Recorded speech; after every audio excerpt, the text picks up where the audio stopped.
Hello everyone. I'm just going to run you through how I'm getting on with my Hebden Bridge picture. As many of you know, I started this picture when I was in the square at Hebden Bridge as part of a plein air painting competition. Quite an adventure for me. It was a case of picking up the canvas at 7:30 in the morning and handing in the completed canvas at 3:30 in the afternoon. And of course I was never going to finish. I've spent years practicing being a slow painter, so it was a huge challenge, and I didn't finish, of course. In fact, I really only got the first one or two layers of paint on to pick out the main features, so I've done quite a bit of work since then. I've one of the things that I've done is adjust the position of things from the actual plein air experience. So I've made this building bigger because it was covering, in real life it covers up more of the school than actually my first one did, so I had to make it bigger. And I've also repositioned the steps.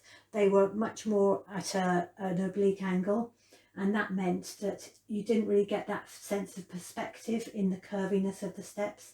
So by sort of moving the angle a bit, I think it's improved it. They still need some work, but I think it will be better.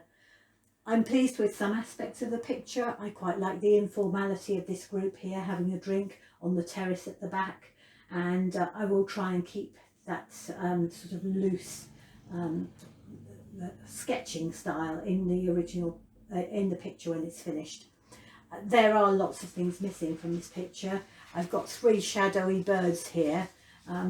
Actually, when you put detail in the foreground too early, it's just a right nuisance, because then if you decide the background's not quite dark enough or whatever, they just get in the way. So that's why they're partly painted over, but they will come back to life with probably a dozen or more of their friends in the final version. And the other thing that needs to be added, and it will be the last thing to be added, is probably, I don't know, 8 or 10 people. There were a lot of people wandering around the square that day, so it's going to be quite a challenge. But as you know, I like a challenge. It'll take me a long time, but I hope that you'll see a bit more maybe in the next month, maybe sooner, who knows.